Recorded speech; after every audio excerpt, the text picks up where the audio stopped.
Hey, Rideshare Dan here. 3 weeks ago, Uber launched Flat Surge in the city of New Orleans. It's something that had been done in other markets, and I didn't like the sound of it before, and after 3 weeks, I don't like it here. And one of the problems with this, and I'm going to be making several videos on this topic, but one of the problems with this, and one of my main ones, is from the email. They state, and I quote, "No more guesswork. We're moving from fair multipliers to dollar amounts, so your surge earnings are more clear from the start." First of all, how was it not clear before? If I saw 2x on my screen, it meant my fare was going to be 2 times the amount. If I saw a 4x, my fare was going to be 4 times the amount. Simple as that. So if it was a longer trip, I would get a bigger surge. If it was a shorter trip, I might get a smaller surge, but it's always 2 times the amount. 3 times the amount. It's right there on the screen. 2x, 3x. Not that difficult, people.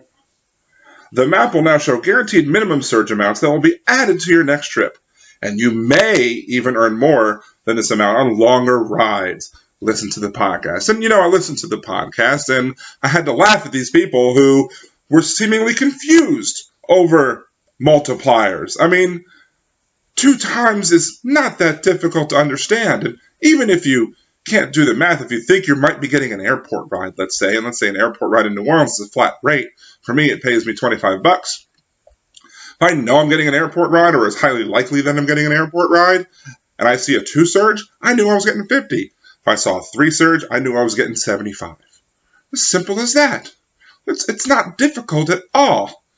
And even if you're not good at math, small surges means you get a little bit more. Large surges mean you get a lot more. Again, not that difficult. But here's the problem. What they've said in that email is a falsehood. It is an absolute falsehood. There absolutely is guesswork, and here's why.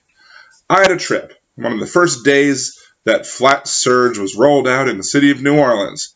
I had a $1.50 surge. I also was notified that this was going to be a 45-minute plus trip. So I'm thinking, hey, this gets adjusted. This is a good trip for me to take on an Uber X. I would be more than happy to take this trip, assuming it gets adjusted, assuming that the rider paid surge, because that's the kicker. You get an adjustment if it's long enough of a distance, long enough of a duration, and if the customer paid surge. So I go to get the customer. I drive 80 minutes out of the way on this long distance trip.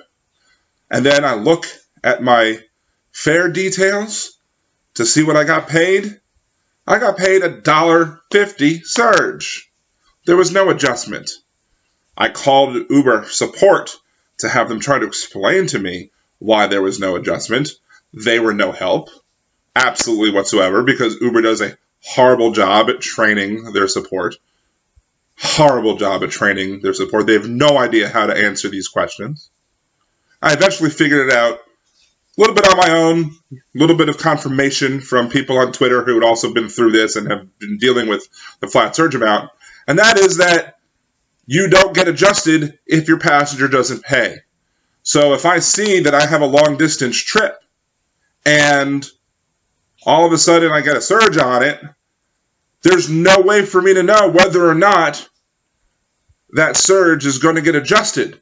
And you might say, well, maybe if it's a redder on the map, you might see an adjustment. There might be a chance of an adjustment.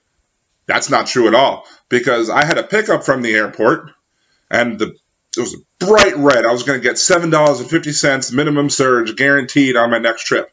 I picked up the passenger from the airport, dropped her off downtown. There was no adjustment. Why? Because even though it was such a bright red amount and a high dollar amount, my customer did not pay any surge. There was no way for me to know that unless I asked the customer.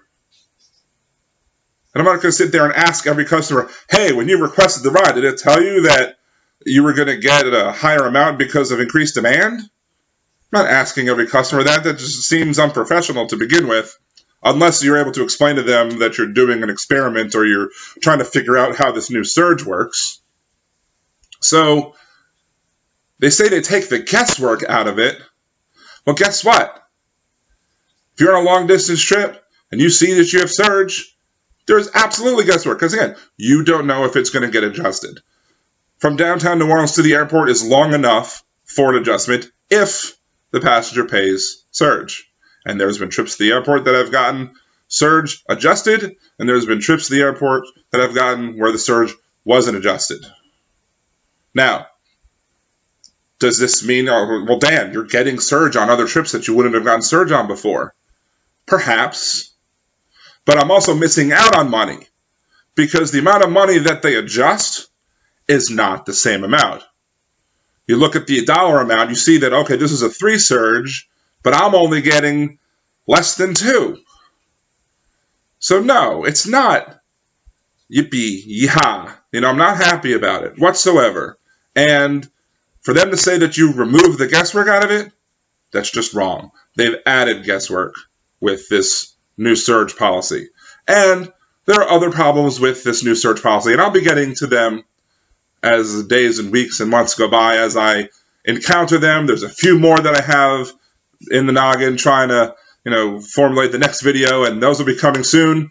But again, thank you for watching this video. If you think that Uber doing this flat surge rate is wrong and that Uber is incorrect in saying that this has removed the guesswork, you should probably go ahead and let Uber know too, because maybe if enough people complain, they'll do something.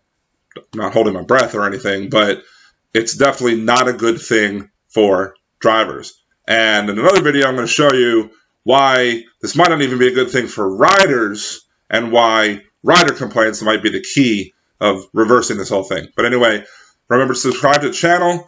Follow me at Facebook, RideshareDan, and RideshareDan on Twitter and on Instagram.